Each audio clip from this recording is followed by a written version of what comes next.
জনাব শামীম ওসমান, আপনাকে আমাদের অনুষ্ঠানে পেয়ে আমরা কি বলবো, আমরা খুবই উৎফুল্ল এবং আমরা অনেকগুলো বিষয় নিয়ে আপনার কাছে জানতে চাইবো। আপনাকে আমাদের অনুষ্ঠানে আবারও ধন্যবাদ খালেদ ভাই। কাছে মনে হচ্ছে যে নির্বাচন সংস্কার মানে কিছু বলা হচ্ছে যে কিছু যৌক্তিক সংস্কার করে যদি নির্বাচনটা না দেওয়া হয় তাহলে বিএনপি যখন ক্ষমতায় আসবে বা অন্য কেউ যখন ক্ষমতা আসবে তারাও আসলে একই সরকারের সমান ফেসিস্ট হতে পারে, গত সরকারের সমান। তো সেইটা চিন্তা করে তাদেরকে সংস্কারের কথা বলা হচ্ছে।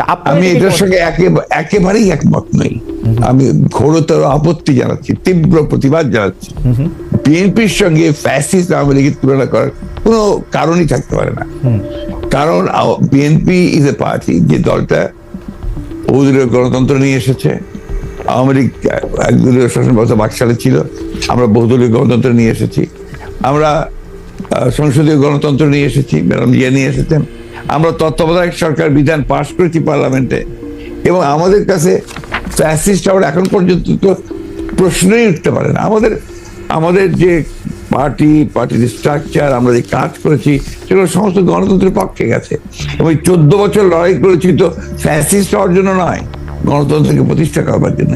সুতরাং এই কথাগুলো যখন বলা হয় তখন এই কথাগুলো আমার কাছে মনে হয় যেটা আপনার শুধুমাত্র হয় কথার কথা বলার জন্য বলা হয়, অথবা বিএনপিকে আপনার ছোট করে খাটো করে দেখানোর চেষ্টা করা হয়। কিন্তু এইখানে তো পাশাপাশি আরো দুইটা সত্য আছে। একটা সত্য হচ্ছে যে বিএনপিও তো আসলে ক্ষমতায় ভারসাম্যের কথা বলছে, এবং সেই ক্ষমতায় ভারসাম্যের কথা বলতে গিয়ে এই প্রধানমন্ত্রী, উপপ্রধানমন্ত্রী, রাষ্ট্রপতি, উপরাষ্ট্রপতি জাতীয় সংস্কারের কথা বলছে। এই বিষয়টি যেমন আছে, এবং বিএনপিও রাষ্ট্র ক্ষমতায় ছিল, তখনও বিএনপিতে আসলে ক্ষমতার ভারসাম্য আছে কিনা সেটা নিয়ে প্রশ্ন উঠেছে। আবার আপনি যদি আমাকে অনুমতি দেন, আমি বলবো যে বিএনপির একজন খুব গুরুত্বপূর্ণ শীর্ষস্থানীয় নেতা জনাব মওদুদ আহমেদ, আমি তাকে কোট করছি, তিনি লিখেছিলেন, আমরা ক্ষমতায় গেলে বিএনপি সাফল্য হবে আরও কম, কারণ দলটি শাসন কৌশলে কোনো উন্নতি হয়নি, দলটিতে নেই কোনো আত্মোপলব্ধি এবং আত্মসংশোধন শব্দ দুটির অস্তিত্ব। অর্থাৎ এরকম কথা আছে। মওদুদ আহমেদের কথাই যে আপনার চূড়ান্ত কথা তা তো নয়। জি, মওদুদ আহমেদ তার দৃষ্টিকোণ থেকে তিনি ওই কথাগুলো বলেছেন। আমি তো মনে করি যে কথাগুলো সঠিক নয়। বিএনপি একটা পার্টি, যে পার্টিটা আপনাকে গণতন্ত্রকে রিইন্ট্রোডিউস করেছে, মাল্টি পার্টি সিস্টেম ইন্ট্রোডিউস করেছে। আগে আমি বললাম, আর রিপিট করতে চাই না। তো বিএনপিকে ওই দলের সঙ্গে বা দলের সঙ্গে তুলনা করাটাকে আমি মনে করি এটা একটা সঠিক তো নয়। আমি মনে করি এটা একটা উদ্দেশ্য প্রণোদিত। শামীম ভাই, গত কয়েকদিন ধরে যেটা হয়েছে যে আমাদের প্রধান সংবাদে পরিণত হয়েছে ধর্ষণ এবং এই সংক্রান্ত সহিংসতা। আপনি বক্তৃতায় বলেন আপনার চেয়ে বড় মাস্তান আর নাই, অন্য দলকে সামলাতে পুলিশ বা অন্য বাহিনীর দরকার নাই আপনার।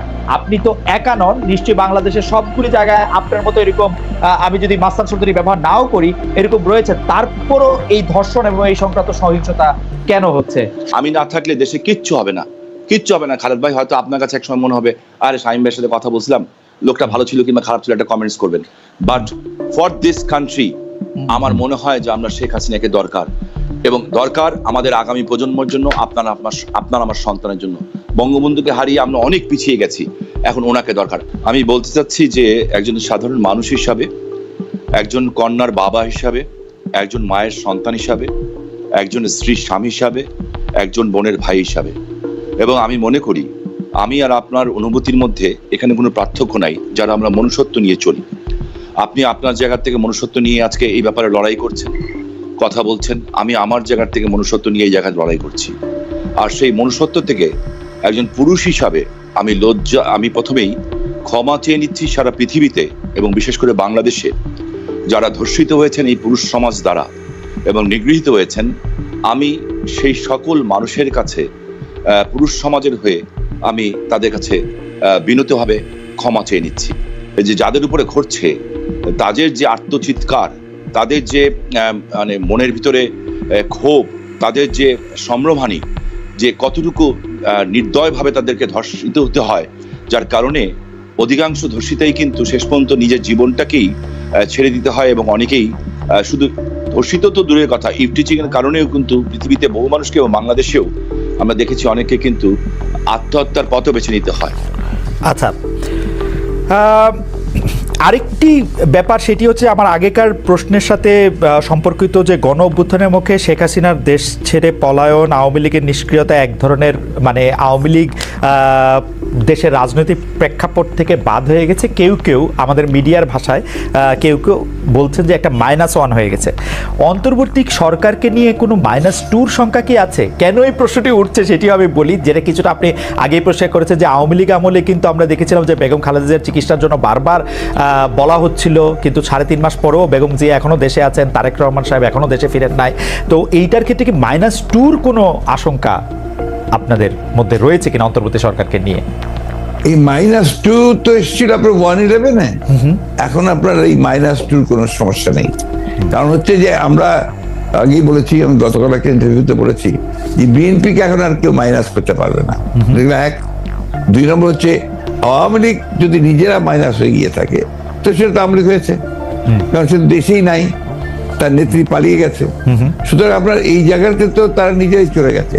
এখানে একটা জিনিস আমাদের সবসময় মনে রাখতে হবে যে রাজনৈতিক দলটি পলিটিক্যালি ব্যাংক্রাফট হয়ে যায়। আওয়ামী লীগ তো এখন আসলে পলিটিক্যালি ব্যাংক্রাফট একটা রাজনৈতিক দল, আগে থেকেই বলছিলাম কথাটা আর কি। তারপর রাজনীতি নেই, সে ক্ষমতাকে এমন ভাবে ব্যবহার করেছে তাদের ব্যক্তিগত স্বার্থে, দলীয় স্বার্থে না, প্রত্যেকের ব্যক্তিগত স্বার্থে। They have minted money like anything. দেশকে তারা একেবারে ফোকলা করে দিয়েছে এবং সেই দেশকে ফোকলা করে দিয়ে পালিয়ে গেছে, এবং এটা জনরোষে পালিয়েছে।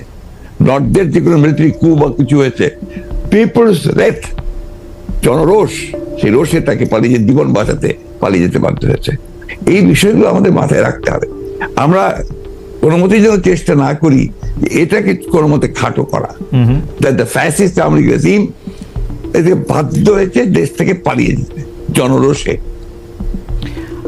ওকে,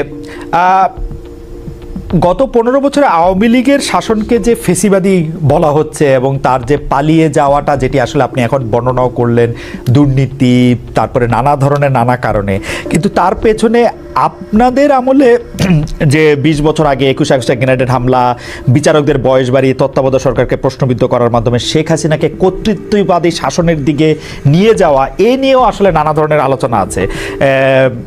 এই দুটি ঘটনা যদি হাইন্ডসাইট আপনি একটু দেখেন, যে মানে যেগুলি হচ্ছে ক্রাইমের ঘটনা, অর্থাৎ হচ্ছে 21 আগস্টের গ্রেনেড হামলা, 10 ট্রাক অস্ত্র, আবার অন্যদিকে তত্ত্বাবধায়ক সরকার ব্যবস্থাটাকে একটা এরকম জায়গায় নিয়ে যাওয়া, এই দুটিকে আপনি আপনার মূল্যায়ন আমরা একটু শুনতে চাই। যে দুটি আপনার 21 আগস্টের যে ঘটনা, এই ঘটনার সঙ্গে বিএনপিকে জড়িত করা এবং বিশেষ করে তারেক রহমান সাহেবকে জড়িত করা, এটা পুরোপুরি ভাবেই রাজনৈতিক উদ্দেশ্য প্রণোদিত।